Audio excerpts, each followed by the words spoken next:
and keep fighting, keep going, and never ever give up on yourself, because you just don't know what's around the corner for you.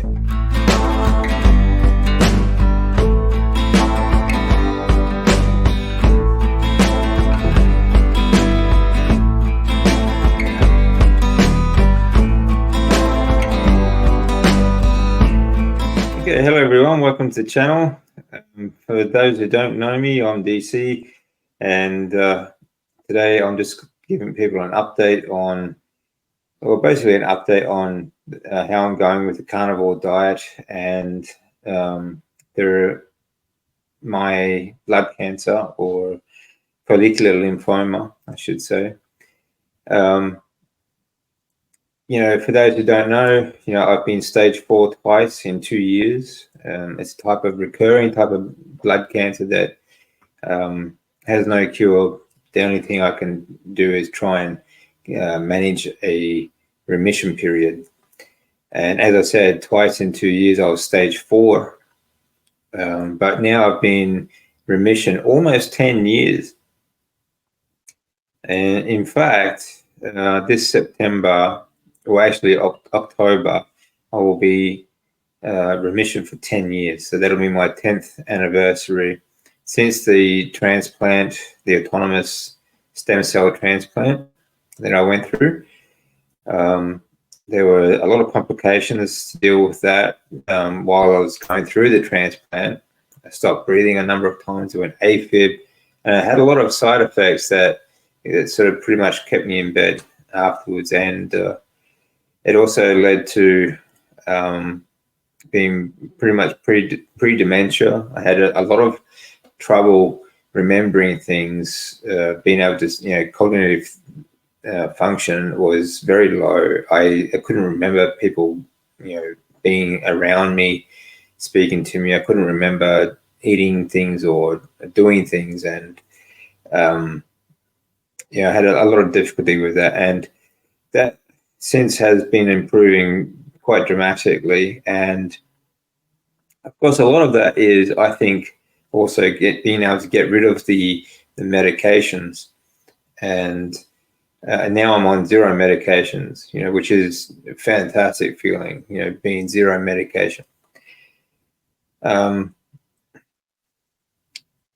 a lot of other things that contribute, I think, as well. There's, if you have a look at my 7 life hacks video, you see some of the things that I like to do that also contribute to how good I am feeling now and how well I am doing, such as deep breathing, sunlight, grounding, and other things. So, I've been, for this 10-year period, I've been gradually increasing my fat intake.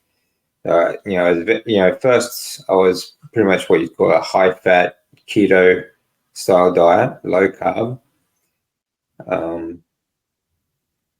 And I didn't really start restricting my carbs for some time, but now carnivore, strict, clean carnivore, or carnivore diet, as they say, high fat, I've been on since March of last year. So was that 16, 17 months now. Even going from a high fat, clean carnivore, keto style, low carb diet to a strict carnivore, I've noticed a lot of big changes and differences, actually, especially as I increase my fats more, and I've learned to mix my fat intake with a lot of different variety of fats, not just beef, but, when I can get it, seafood and pork and lamb, especially. Lamb is great. But, a good variety really helps. So I've made some notes, and, I also am getting, since going carnivore as well, I'm more comfortable with fasting. So after I did a lot of fasting, through the chemotherapy years, after treatment, because I couldn't eat. And so I fasted for usually about the first 2 weeks after treatment. And that was a real struggle. And it's quite painful as well. And especially after the transplant, I was kind of paranoid about fasting. I wasn't really deliberately fasting at the time. I just couldn't eat because of the severity of the chemotherapy. But since then, since going carnivore, I have fasted a lot more and, grown a lot more comfortable with it, because through those periods, the chemo periods, like I felt like I was starving to death. There were literally times, especially during the transplant, I felt like that was going to happen. So I've been kind of paranoid about that, since then. But since then, I've done multiple fasts, intermittent sort of fasting when I feel comfortable fasting. I recently did a 4-day fast next month with the Carnival Challenge month. Okay, next month will be our Carnival Challenge month. So I will be doing fast challenge. So 1, 2, 3, and 4-day fasting. Okay, with tips and tricks on how to prolong the fast and how to prepare for the fast coming up as well. We'll also be exercising through the fast, and for the rest of the month, we'll also be doing push-up challenge, rucking challenge, and sprints challenge. Okay, so we're doing that next month, and there's a lot of great benefits that come with fasting.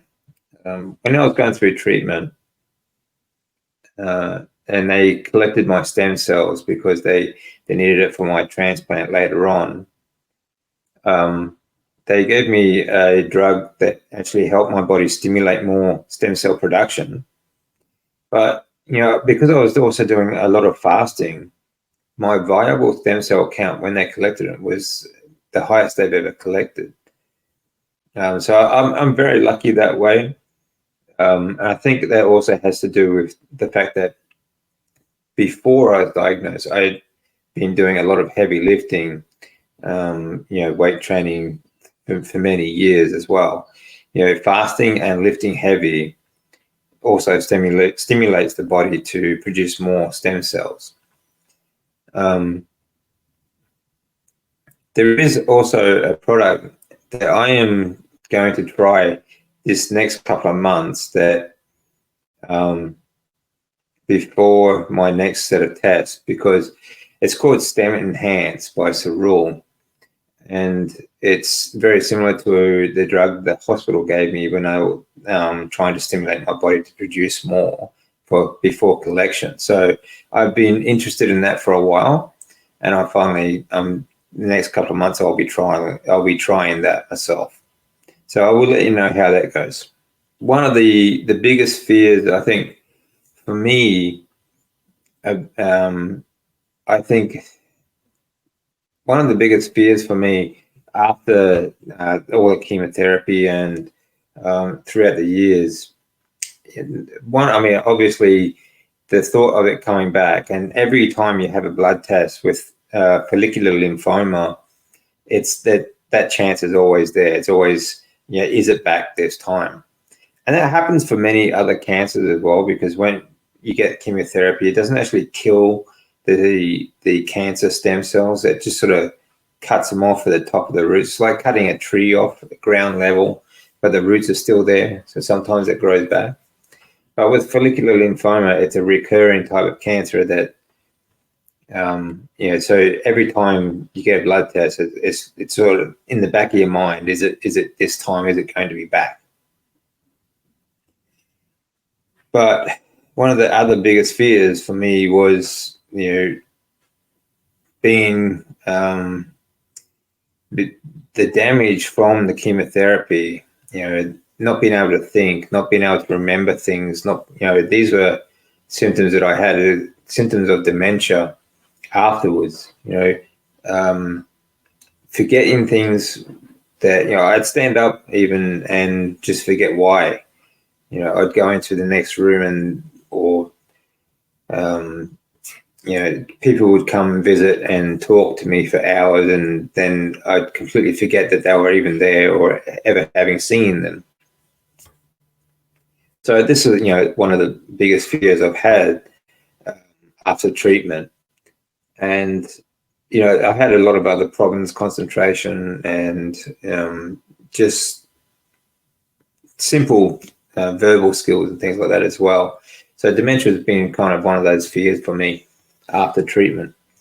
But in recent years, people like Georgia Eid, a psychiatrist who's done a lot of work with ketogenic style diets and mental health and things like that, have given me a bit of comfort, as well as there's some videos here I'll recommend for you, because I think it's also a great benefit of the carnivore diet. Now, this one is Dr. Tony Hampton, and he's talking about drugs and dementia, but he is a strong advocate of treating dementia like diabetes type 3 and treating with ketones and low carb diets. Here's another video. This is Metabolic Mind. They are really good, and they're talking to Dr. Mary Newport and her report on treating dementia with ketones.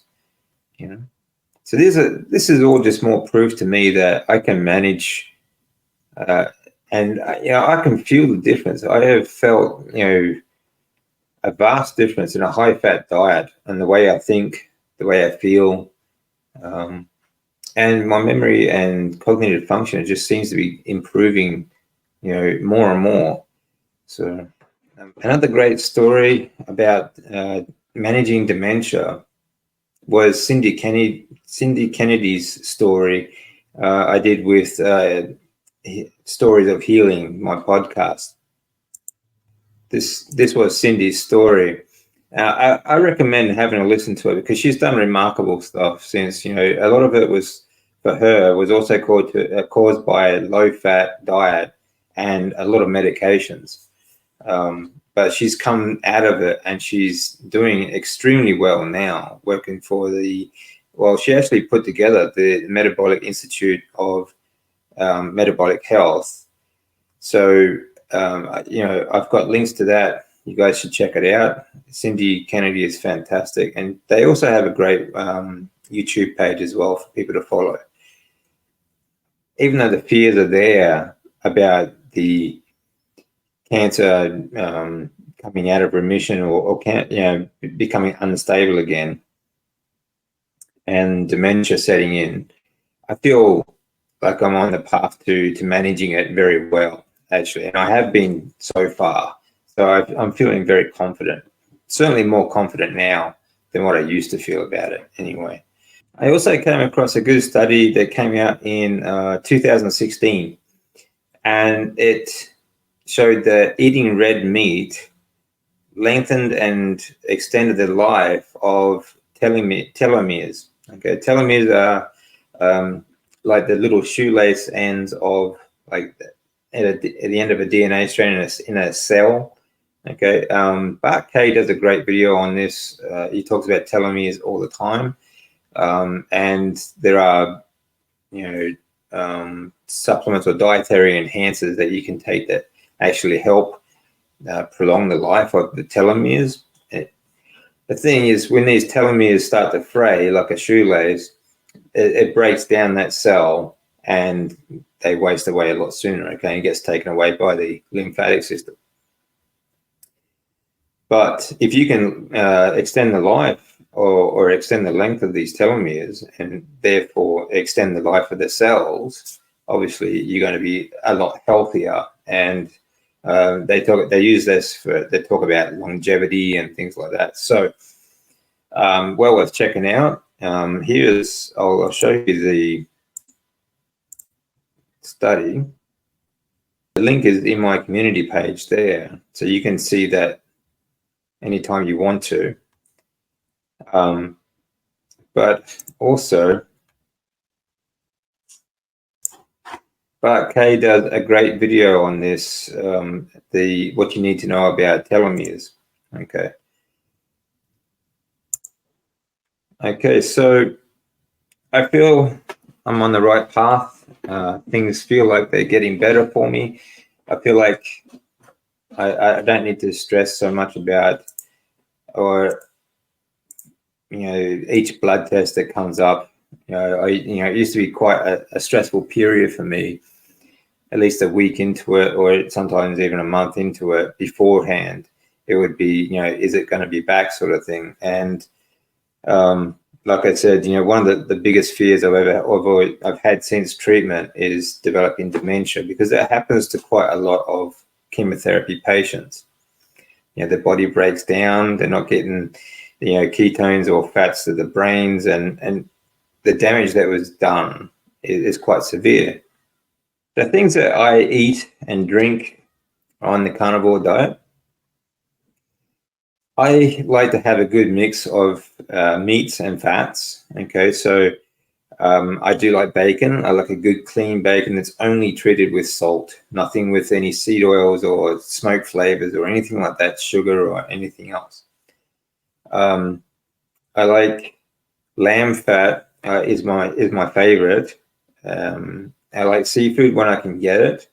I eat beef. My best or my favorite cuts, obviously, I do very much on a budget. Okay, so mince is fine. Chuck steak is my favorite because it's kind of like very much a budget ribeye, I guess. It's very fatty. Any fatty meat really I think is fantastic. I try to only drink as water, and I try to limit my water.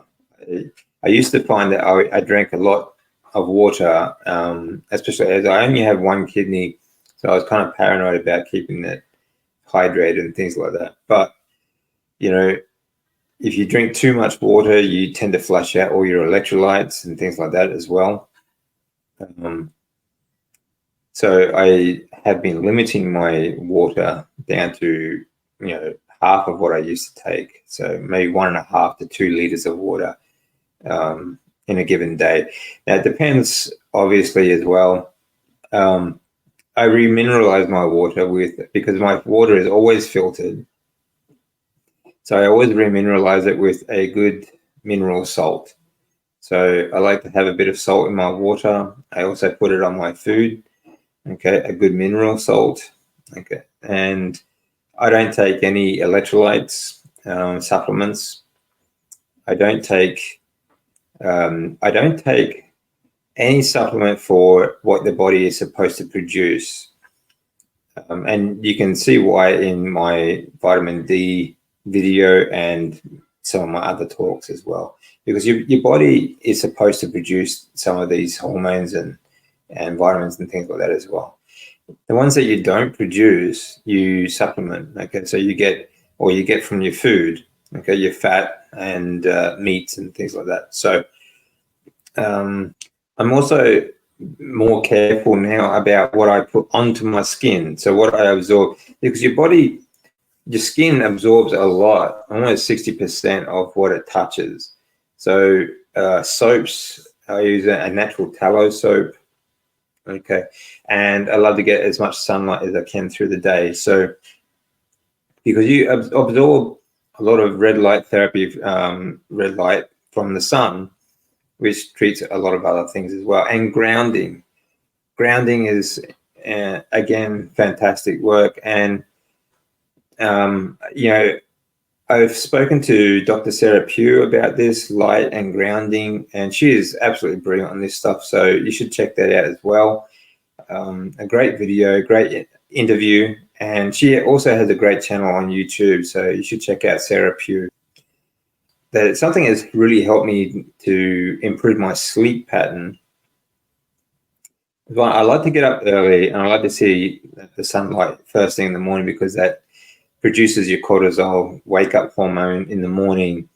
And light is so important to regulate your hormone production throughout the day. And as it gets later in the day, it gets darker, and you start to produce the melatonin, which is the sleep hormone.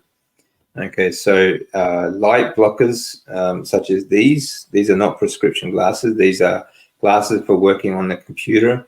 They block the blue light from the computer. I also have night blue light blocking glasses.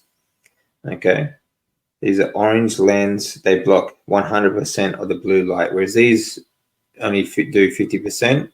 These ones for night, they will do 100%. Now they have really improved my sleeping a lot, actually. And I just think, that's coupled with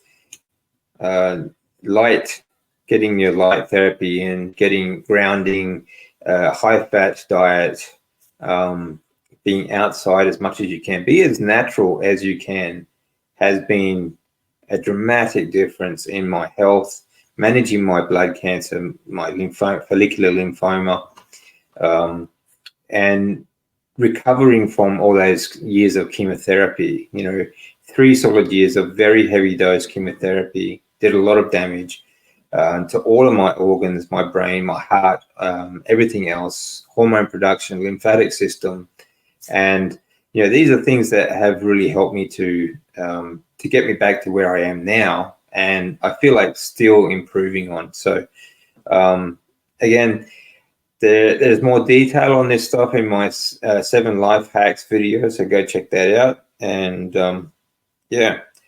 I think carnivore for the win, a natural life, and try to stay away from as many chemicals as possible. That includes supplements, and you can hear what I think about supplements in many of my talks, many other videos. So I won't keep it going too much longer. Okay, so there's my update for today, and as I said, I feel like things are going in the right direction. I have many tests coming up in September. As I said, late October is my 10th anniversary for remission. It's been a long struggle those 10 years. It hasn't been, okay, this is the end. It didn't start in a very good place. They didn't really expect me to last too much longer after my transplant. They didn't expect me to actually make it through the transplant.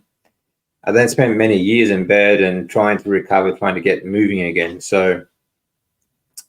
But I am moving very well now, and everything's going good. I'm kind of looking forward to these tests in September. I have scans coming up, blood tests, and all sorts of stuff. So I'll let you know how that goes.